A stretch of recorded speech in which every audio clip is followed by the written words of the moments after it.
एक है राजा, एक है रानी, दोनों की है दोस्ती बड़ी सयानी। लेकिन लोगों ने मन में बना ली कुछ और ही कहानी। इंस्टाग्राम, फेसबुक और सारे सोशल मीडिया पर फैली खबरें हवा जैसी। किसी ने कहा प्यार का चक्कर, तो किसी ने कहा अब बटेगा कार्ड और होगी दोनों की शादी। फैलाई गई अफवाहें, लगाए गए तर्क वितर्क, मगर सच्चाई है कुछ और। जानोगे तो हो जाओगे हैरान। प्यार व्यार लफड़ा लुफड़ा तो चीजें झूठी है सारी। जान लो राजा और रानी का एक साथ आना कैसे पड़ा चाइना को बहुत भारी। वीडियो बिना स्किप करे देखो सारा और अपने ज्ञान का बढ़ाओ भंडारा। तो दोस्तों, जैसा कि आपने इंट्रो देखा होगा, ट्विटर हो चाहे कोई भी सोशल मीडिया हो, चाहे इंस्टाग्राम हो, फेसबुक हो, हर जगह पे ट्रेंड चल रहा है मोदी मेलोनी मेलोडी। तो ये जो चीज़ें ट्रेंड पे चल रही है वो काफ़ी लोगों का मतलब अलग अलग लोगों का अलग अलग तरीके से नज़रिया है। कई लोग, अपने इंट्रो तो अभी पहले देखा ही होगा, कई लोग बोल रहे हैं मोदी जी को प्यार होगा क्या, कई लोग बोल रहे हैं मोदी जी शादी करने वाले क्या। तो कई लोगों का अलग अलग तरह से नज़रिया चल रहा है इस सब पर। और आज इस बात को लेकर हम एक ऐसा खुलासा लाने जा रहे हैं आपके सामने जिसे देखकर आप हैरान नहीं बल्कि बहुत ही हैरान हो जाओगे। और वो क्या चीज़ है जो हम आपके सामने आज लाने जा रहे हैं, उसके बारे में ये पूरा वीडियो। ये टाइटल देख लीजिए वीडियो का, मोदी मेलोनी मिस्ट्री क्लियर होगी चाइना की हिस्ट्री। ये कौन सा एंगल किधर जुड़ गया लोगों को पता ही नहीं चला। लोग कुछ अलग ही एंगल जोड़ते रहे और असल में जो एंगल है वो लोगों की तरफ से दूर रहा। और इसके बारे में आज हम बात करेंगे। सबसे पहले तो ये ग्रुप फोटो देख लीजिए G7 इटली का, यानी इटली में जो समिट हुई जहां पर मोदी जी गए थे, उसके बारे में ये फोटो देख लीजिए। काफी ज्यादा मतलब यूरोप के बड़े बड़े देश शामिल हुए थे। ये G7 इटली का ग्रुप फोटो है और भारत इसमें सेंटर स्टेज में। ये मोदी जी तो आपको दिख ही रहे सेंटर में, सबसे सेंटर में मोदी जी। और vice G7 Italy on trend, यानी कि G7 इटली में जो समिट हुई वो इतनी ट्रेंड पे क्यों चल रही है। हर एक सोशल मीडिया पे ये जो समिट है वो इतने मतलब तेजी से आग जैसे फैल क्यों रही है। तो उसके लिए कुछ मुद्दे जिन पर हमें आज नजर डालनी है, और वो मुद्दे आप अगर ठीक से सुनोगे तो आपके दिमाग का सारा भ्रम क्लियर हो जाएगा। और उससे पहले आप सभी का स्वागत है डायमंड बॉक्स स्टूडियो में। मेरा नाम है Somesh Rajesh Kadam, founder diamond box studio, business coach, life coach, finance coach, leadership consultant and motivational speaker. तो बिना किसी देरी के ये जो एक्सक्लूसिव कंटेंट है जो आपको डायमंड बॉक्स स्टूडियो के माध्यम से लाया जा रहा है उसके बारे में बात करते हैं। तो कौन से वो मुद्दे। Was India part of G7 Italy summit, क्या इंडिया इस समिट का भाग था? तो इसका जवाब है नहीं, क्लियर जवाब है नहीं, क्योंकि इंडिया जो है वो एक मतलब कह सकते हो एशिया कॉन्टिनेंट में लाया करता है। और ये जो G7 समिट थी वो यूरोप के देशों के लिए थी, यूरोप के जो कंट्रीज है उनके लिए G7 समिट थी।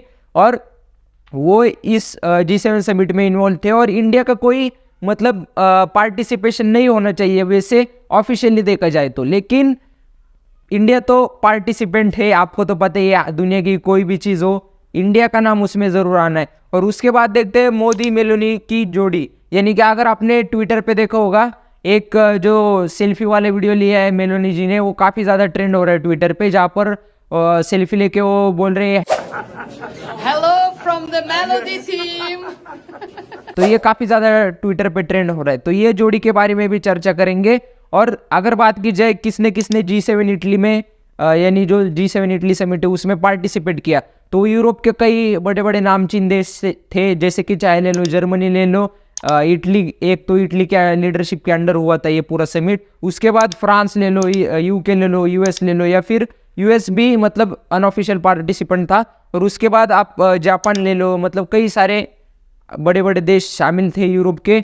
और उसके बाद देखते हैं कंडीशंस इन यूरोप, अभी फिलहाल में यूरोप में क्या हाल चल रहा है उसके ऊपर थोड़ा सा नजर डालते।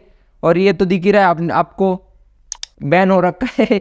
और उसके बारे में बात करेंगे कि ये जो यूरोप के जो कंट्रीज थे, यानी कि यूरोप जो अपना खंड है उसके जो कंट्रीज, यानी कि इटली हो, जर्मनी हो, UK हो, या फिर दूसरे जो कंट्रीज हो जो G7 में इन्वॉल्व थे, उन सभी का नेगेटिव व्यू था चाइना के बारे में। ये तो चाइना आपको दिख ही रहा है पीछे, तो चाइना के बारे में सभी कंट्रीज का लगभग नेगेटिव ही व्यू था, क्योंकि चाइना जो है वो रशिया को सपोर्ट कर रहा है।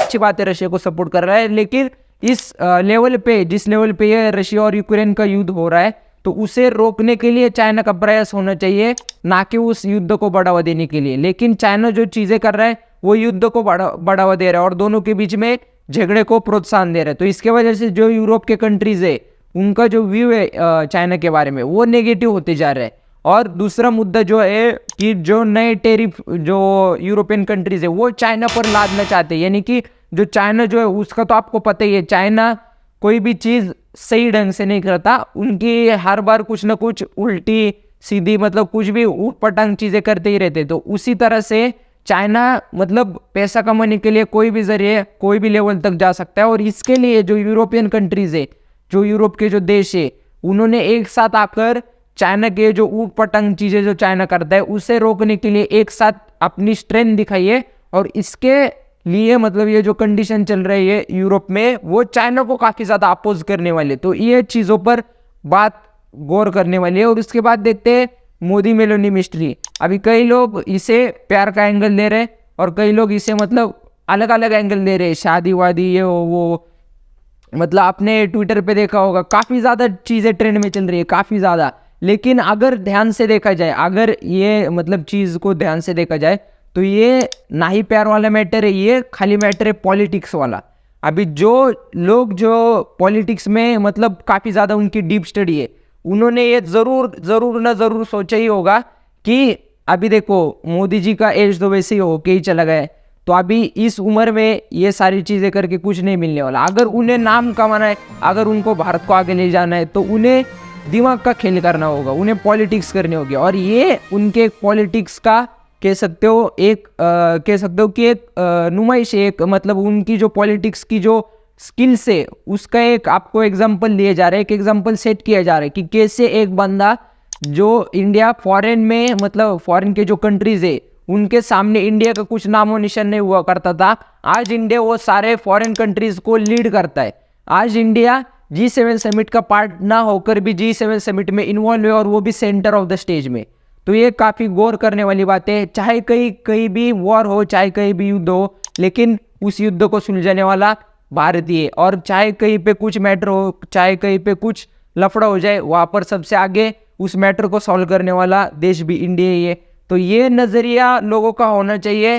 लोगों ने अलग ही नज़रिया बना रहा है, मीम बन रहे हैं, कई सारी चीज़ें चल रही है। अभी एक उसके बाद आगे चीज़ देखते हैं कि दुश्मन का सबसे बड़ा दुश्मन अपना सबसे करीबी दोस्त, अपना सबसे नज़दीकी दोस्त, ये चीज़ तो आपने सुनी होगी। इसके बाद देखते हैं कि इंडिया, इटली और चाइना, ये सारे चीज़ों का कैसे कनेक्शन जुड़ रहा है। अभी इंडिया जो है वो फास्टेस्ट ग्रोइंग इकोनॉमी है एशिया में, और ना ही एशिया बल्कि पूरे अगर सारे बड़े बड़े देशों के बारे में भी बात की जाए, वहाँ पर भी इंडिया फास्टेस्ट ग्रोइंग इकोनॉमी है। इंडिया की जो ग्रोथ हो रही है वो काफ़ी तेज़ी से हो रही है, बहुत ही तेज़ी से हो रही है। और इटली जो है, इटली यानी कि मेलोनी जी का जो देश है इटली, जिसको वो लीड करते, तो वो fastest growing economy in Europe पे पिछले 2019 से 2023, ये फैक्ट पर ध्यान दीजिए, 2019 से 2023 तक यूरोप की जो मतलब बड़े बड़े देश है, यूरोप के बड़े मतलब वो छोटे है दिखने में, लेकिन उनकी कह सकते हो इकोनॉमी बड़ी है। तो उन सभी देशों में 2019 से 2023 में इटली लीड कर रही है सबको, यानी कि इटली की इकोनॉमिक ग्रोथ बाकी देशों के, यूरोप के जो बड़े देश है नामचीन देश, उनसे ज़्यादा तेज़ी से हो रही है। तो ये दोनों भी फास्टेस्ट ग्रोइंग इकोनॉमीज है अपने अपने रिस्पेक्टिव कॉन्टिनेंट्स में, यानी कि इंडिया एशिया में और इटली यूरोप में। तो ये इन बात पर नजर हो गई। और चाइना तो आपको पता ही है, चाइना के ऊट पटांग चीज़ों की वजह से चाइना भी एक कह सकते हो कि ग्रोइंग इकोनॉमी है, काफ़ी ज़्यादा बड़ी ग्रोइंग इकोनॉमी है। और कुछ ना कुछ चीज़ें करके वो कुछ भी डर्टी पॉलिटिक्स करे, चाहे कुछ भी मतलब अनफेयर पॉलिसीज का इस्तेमाल करके वो पैसे कमा रहे। और इसके वजह से क्या हो रहा है कि जी अभी देखो आप मतलब कोई भी नहीं चाहता कि एक ही देश सभी देशों पर राज करे। हर एक देश के पास मतलब खुद की कुछ ना कुछ फ्रीडम हो, खुद का कुछ ना कुछ हो। लेकिन अगर चाइना बहुत ही पावरफुल हो जाता है तो फिर चाइना की जो कह सकते हो मोनोपोली चलेगी। अगर फिर चाइना जो कहता है वही हो जाएगा।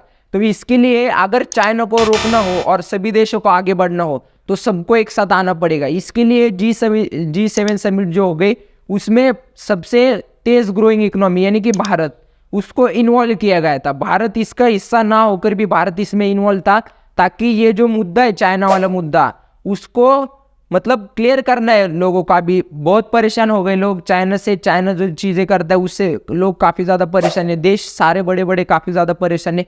तो इसको सॉल्व करने के लिए सभी देश यूरोप के एक साथ आ गए और उन्होंने एज ए लीडर भारत जो है उसको देखा और भारत को इन्वॉल्व करके अभी चाहते हैं कि भारत आगे बढ़े, भारत की इकोनॉमी बड़ी हो और चाइना को टक्कर देने वाला कोई ना कोई मार्केट में आ जाए। और इसके लिए लोगों का नज़रिया किसके पास है? भारत के पास।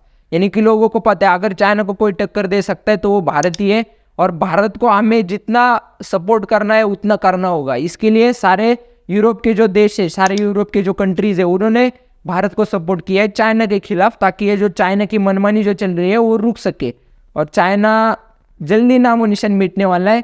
तो जाते जाते एक डायलॉग सुन लीजिए जो आपने काफ़ी ज़्यादा बार सुना होगा, 10 रुपये का चिंगम यूरोप की मदद से भारत बनेगा आने वाले समय का सिंगम।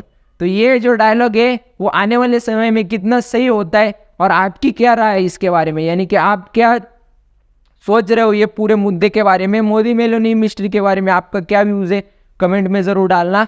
और आपको ये वीडियो कैसा लगा, कैसे लगे जो अनसुना राज आपके सामने लाया गया, और कैसे मतलब जो आपके सामने प्रोपोगेंडा फैलाए जा रहे हैं, जो गलत चीज़ें फैलाए जा रहे हैं, उसके पीछे रियलिटी क्या है वो आपके सामने लाई गई। तो उसके बारे में आपका क्या व्यूज़ है, आपको कैसे लगा, कमेंट में ज़रूर बताइए और ये वीडियो शेयर कीजिए। ये गलत जो चीज़ें आपने भारत के पंतप्रधान के बारे में फैलाई जा रही है उसको रोककर जो असली मतलब जो असलियत है वो ज़्यादा से ज़्यादा लोगों तक पहुँचाइए। और जो भी लोग इस वीडियो में आखिर तक जुड़े सभी का धन्यवाद और सभी को थैंक यू कहना चाहूँगा। और जाते जाते यही कहूँगा कि ये जो अपना चैनल है डायमंड बॉक्स स्टूडियो, वहाँ पर ऐसे ही अनसुने राज, चाहे वो फिर बिजनेस से लेकर हो, फाइनेंस से लेकर हो, जहाँ पर आपको पैसे कमाने की अपॉर्चुनिटीज़ है, जहाँ पर आप मतलब बड़े हो सकते हो, सक्सेसफुल हो सकते हो, तो वो चीज़ें लाई जाती है। बिजनेस हो, फाइनेंस हो, लीडरशिप हो, लाइफ हो, मोटिवेशन हो, हर एक चीज़ जिससे आपको कुछ ना कुछ फ़ायदा होगा वो डायमंड बॉक्स स्टूडियो पर मिलेगी। और डायमंड बॉक्स स्टूडियो अवेलेबल कहाँ पर है? चाहे यूट्यूब हो, चाहे इंस्टाग्राम हो, चाहे थ्रेड्स हो, चाहे फेसबुक हो, चाहे गूगल भी हो, सभी जगह पर डायमंड बॉक्स स्टूडियो आपको मिल जाएगा। सिर्फ आपको जाकर डायमंड बॉक्स स्टूडियो सर्च करना है, डायमंड बॉक्स स्टूडियो आपको पहले ही नंबर पे मिल जाएगा। इसलिए जल्दी से जल्दी जाइए, अपने बाकी सोशल मीडिया हैंडल से वहाँ पर भी जाकर फॉलो कीजिए। ऐसे ही तगड़े राज जानने हैं और ऐसी ही तगड़ी कहानी आपको अगर जाननी है, सच्चाई जाननी है, तो जल्दी से जल्दी फॉलो करो। और इसी के साथ अगले वीडियो आपको किस टॉपिक पे चाहिए कमेंट्स में ज़रूर बताना। और इतना बोलकर मैं अलविदा लेता हूँ और आप सभी का धन्यवाद जुड़ने के लिए। ऐसे ही जुड़ते रहिए और ऐसी नई चीज़ें डिस्कवर करते रहिए। Thank you.